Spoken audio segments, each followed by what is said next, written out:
What is up, everybody? Superverse here today, and we have to talk about Hellblade 2. This just released very recently, either yesterday or the day before yesterday. This game has been the big buzz of this week.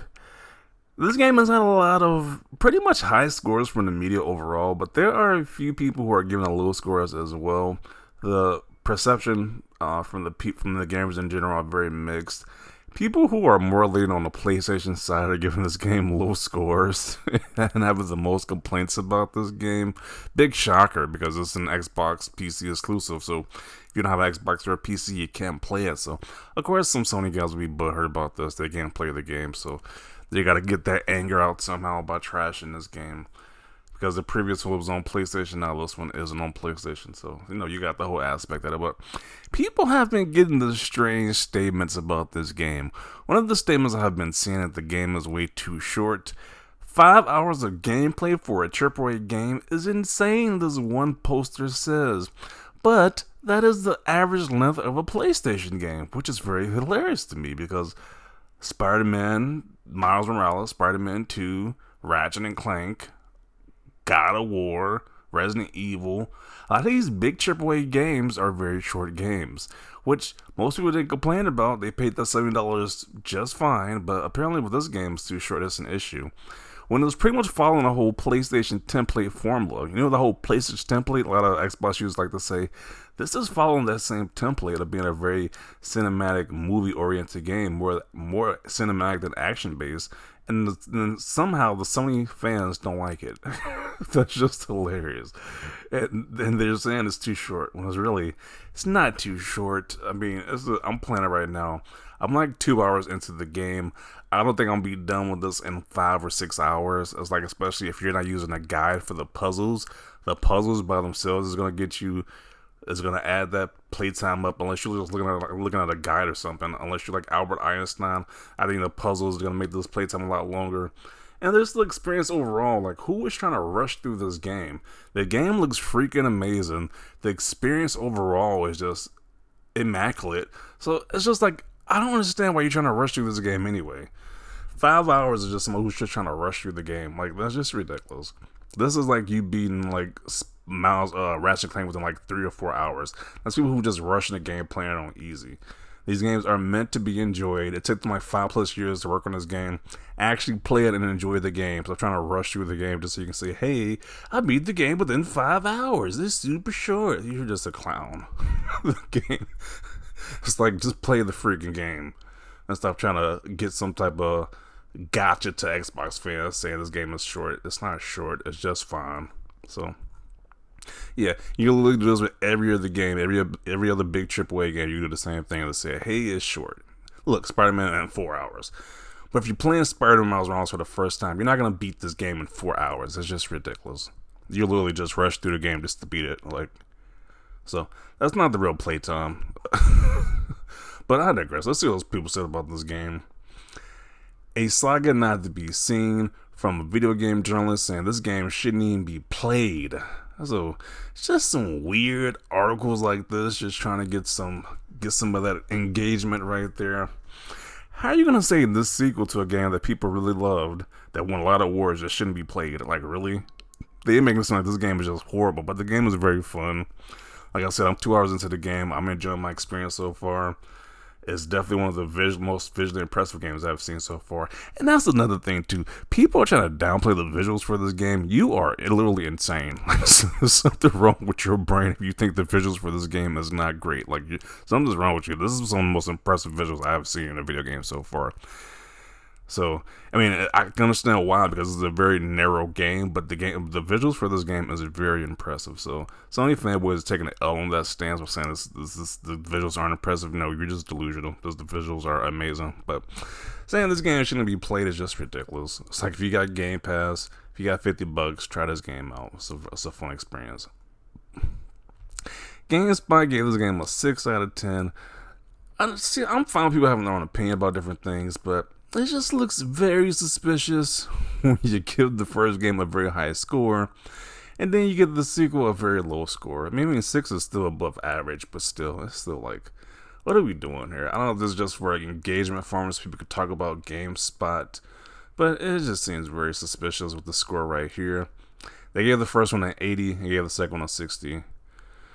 I can't say the first one was better because I'm only 2 hours into it, but I'm enjoying my experience so far with this game. But just very odd. Very, very odd right here. But let's continue. We had somebody give this game a 45, a 4.5 out of 10. Just ridiculous.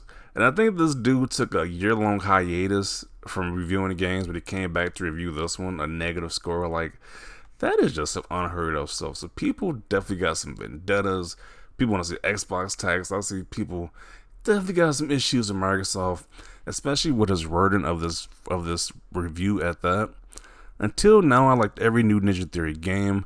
This is the first release since the Microsoft acquisition. What does that have to do with anything? What does the Microsoft acquisition have to do with your review score, the review of this game? So major red flags right there. I can only offer one of the most damning criticisms imaginable. I have no idea why it was even made. And it's just laughable. I played 2 hours. The game is very fun. It's very enjoyable. It's an experience that I'm glad that we can have this type of experience in this medium right here.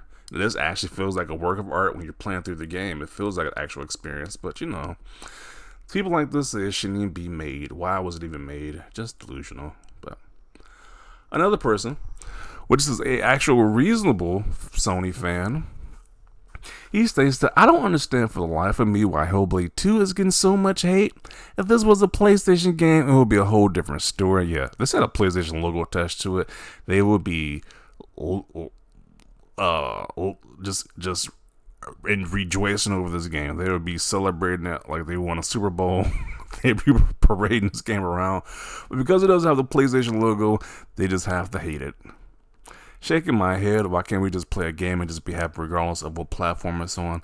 This game is literally a masterpiece. Yeah, I want to say a masterpiece so far, but I am definitely enjoying what I'm playing so far. I'm definitely enjoying it. This person says $50 digital only, 4-hour tech demo. Once again, if you're beating this game within 4 hours, you're literally just rushing through it just to say, hey, this game is short. Like, you're an idiot at that point. 963p at 20 frames per second. I don't know if that's even true. Like, the visuals look insane to me, so I doubt it's even that low what this guy is stating right here. Outdated gameplay. 6 years in the making, cutscenes and walking sims. So now they have a problem with walking sims. Literally, Death Stranding is an entire walking simulator, which is getting a sequel, which people seem very hyped for. So it's just laughable. The same stuff they use for the PlayStation games, they have a problem with. They gotta have a problem with Hellblade 2, who's using the same template. So it's just ridiculous to me. And apparently this one has a higher score than the original one, so it's doing better overall review-wise. So I wish people just play these games for themselves. I was even seeing one person on here saying, hey, I'm not even going to play the game because somebody I saw on YouTube gave it a low score. I was like, really? This is what we're doing out here now? We're literally just taking what somebody says as the gospel. So they say the game, they didn't like the game, you're just not going to play it yourself? Like, that's just crazy. I think they deleted that comment because I'm not sure would have used that comment, but I think they deleted it because that was a crazy comment I was seeing earlier. But, you know, it's a shame that, you know, in the gaming spirit that people don't actually play games for themselves. But, you know, they just go by what big YouTubers say. If big YouTubers say they didn't like it, then I guess you just don't like it then, which is crazy to me. But overall, this game is pretty much doing well. It has a Metacritic score of 80. Most websites gave it a high score. A few gave it a low scores, but you know, the game is doing great so far. So I'm glad it was made. I'm enjoying my experience as an Xbox gamer with Game Pass. And at the end of the day, that's all it should matter to anyway. If you got Game Pass, if you're an Xbox gamer, try this out. I mean, if you like the first one, if you want to try something that's a unique experience that has a lady dealing with like mental issues or whatever, she's hearing voices in her head. This is probably the highest level of fidelity of visual graphics I've ever seen in a video game, so you got that for it. It's not very combat focused like other action games. It's not even selling itself as an action game, so I don't know where people are getting that from. It's a very cinematic based experience. So I'm enjoying it. That's all I can say. I can't give it too much praise. So that's all the praise I'm gonna get it. But yeah, just people hating on this game is just so sad. It's so sad. Really want to play the game, get a PC or get an Xbox. It's like you just can't make it up. It's like they say Xbox has no games. Xbox has a game they want, and all they do is trash it. Like really, when we all know this game had a PlayStation logo on it. Like what this guy stated, you guys would be champion this game, but because it's not, you gotta be little babies about it. Just this one comment is so ridiculous. This dude is so butthurt right here, but I'm gonna conclude it right here. Definitely want to see your thoughts down below about this game. If you're playing as well, definitely want to see your thoughts down below. Leave a like this video. And as always, thanks for watching, and peace.